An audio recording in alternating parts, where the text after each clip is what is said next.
នឹក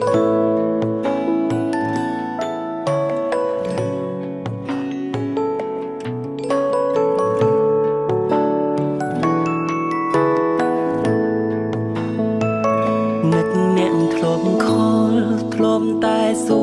រសុខទុក្ខពេលនេះខ្ញុំលែងឃើញមុខតើសុខទុក្ខម្នាក់នោះយ៉ាងណាធ្លាប់និយាយផ្អែមល្ហែមធ្លាប់សារសងស្នេហាគ្រប់យ៉ាងបដូរអស់ហើយណាមានអារម្មណ៍ថាឈឺចាប់ឥឡូវខលមិនចូលពេលខ្លាំងក៏គ្មានអ្នកលើមើលប្រូហ្វាល់ត្រឹមលួចថាទឹកភ្នែកហូរស្រង់ដងលើ iPhone តើត្រូវរំបែបណាពេលដែលគ្មានរូបស្ងួន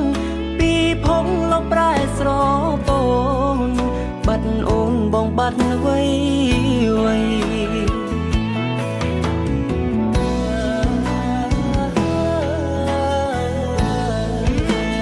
នឹកមនុស្សម្នាក់ធ្លាប់ខ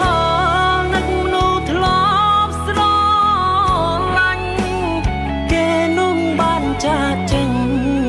ឲ្យខ្ញុំនៅតយ៉ាងនឹកមនុស្សម្នាក់ធ្លាប់ខលធ្លាប់តែឆាតតបញ៉ាសាគេធ្លាប់សន្យាថាមិនទៅណាចោលបុរសម្នាក់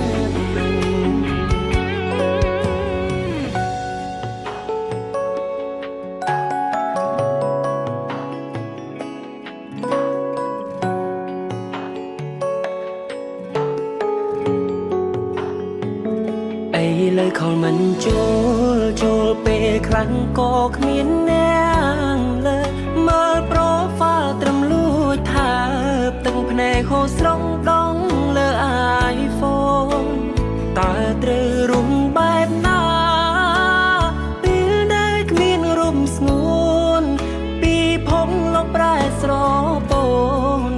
បាត់អូនបងបាត់អ្វី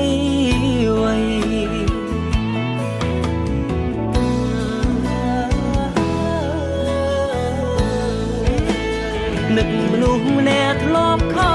លនឹកមនុស្សធ្លាប់ស្រឡាញ់គេនោះបានចាកចេញឲ្យខ្ញុំនៅតយ៉ាងនឹកមនុស្សម្នាក់ធ្លាប់ខលធ្លាប់តែឆាតតបញ៉ាសាគេធ្លាប់សន្យាថាមិនទៅណាចោលបុរសម្នាក់នឹកមនុស្សម្នាក់ធ្លាប់ខលនឹកមនុស្សធ្លាប់ស្រឡាញ់គេនោះបានចាកចេញ